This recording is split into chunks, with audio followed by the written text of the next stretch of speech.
Su origen se debe a los efectos combinados del movimiento de rotación terrestre y de la fuerza centrífuga de las aguas oceánicas en la zona ecuatorial. Esta corriente es muy fría debido a que sus aguas emergen desde zonas profundas, donde tienen una temperatura en torno a los 4 grados en razón a su densidad, en la zona intertropical junto a las costas sudamericanas de Chile y Perú, en el Océano Pacífico. El fenómeno de la surgencia de aguas profundas y muy frías en la zona intertropical, boiling en inglés, ya fue descrito y medido por Humboldt en su viaje al Perú en 1802-4. Sin embargo, el propio Humboldt señala que el origen de esas aguas profundas debe provenir, al menos en parte, de las latitudes antárticas, por lo que se muestra partidario de lo que se conoce como corrientes en profundidad, algo que no se ha probado en la bibliografía científica, a pesar de la tesis de las corrientes termoalinas, que resultan difíciles de sustentar, ya que hablan de corrientes en profundidad que pasan de norte a sur y viceversa a través del ecuador terrestre. La corriente surge en la costa sudamericana del Océano Pacífico, desplazándose desde la zona central de Chile hacia el norte, paralelamente a la línea del litoral sudamericano, pasando por las costas peruanas hasta alcanzar la latitud del ecuador terrestre, abriéndose luego en dirección oeste hacia las Islas Galápagos hasta llegar al ecuador terrestre, que no atraviesa por la fuerza centrífuga del movimiento de rotación terrestre que da origen al abombamiento ecuatorial de las aguas oceánicas. Por ello se ve en el mapa de temperaturas superficiales de la NOAA el contraste entre las aguas de la corriente de Humboldt al sur del Ecuador, temperatura de unos 15 grados, con las aguas de la propia corriente ecuatorial del norte, mucho más cálidas, casi 30 grados. Por el contrario, las aguas frías de la corriente de California, cuya temperatura también se debe a la surgencia de aguas frías, se desplazan de un principio hacia el oeste debido a la inercia del propio movimiento de rotación terrestre.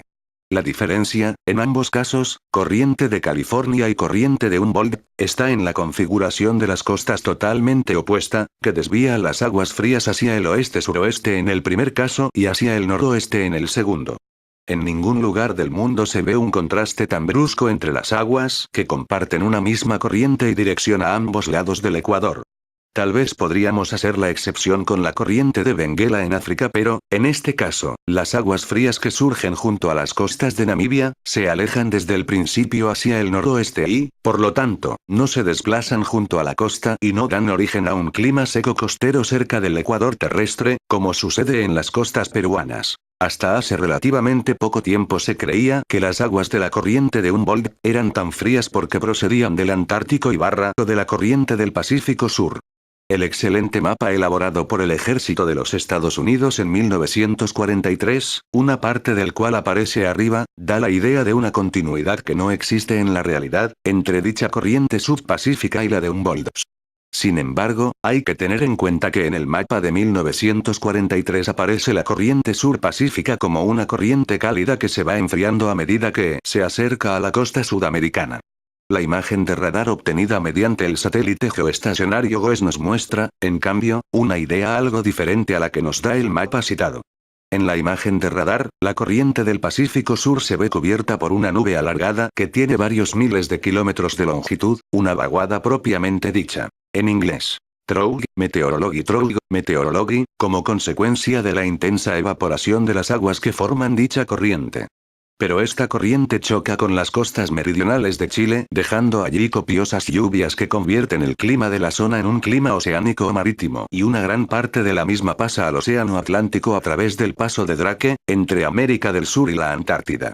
Por el contrario, la corriente de Humboldt no está cubierta de nubes y la zona donde emergen las aguas frías junto a la costa se ven de color mucho más oscuro por la escasa evaporación a que da lugar, de acuerdo con el concepto de la diatermancia. Las aguas profundas que surgen en la costa chilena peruana comienzan a absorber directa y lentamente la radiación solar, pero mientras esto sucede no se evaporan, precisamente, por su baja temperatura. La explicación científica de la corriente de Humboldt y de otras corrientes frías, desarrollada en el artículo correspondiente, es muy coherente puesto que desarrolla las razones de surgencia o emersión de todas las corrientes frías independientemente de su latitud y de la disposición de las costas de los continentes donde se producen y, sobre todo, echa por tierra la idea de una circulación submarina de origen termoalino porque se disponen, según se ha podido comprobar en áreas costeras de una latitud determinada, que no están relacionadas con la mayor cantidad de sal de sus aguas y, menos aún, con su temperatura y con la temperatura de las aguas marinas vecinas a dichas corrientes.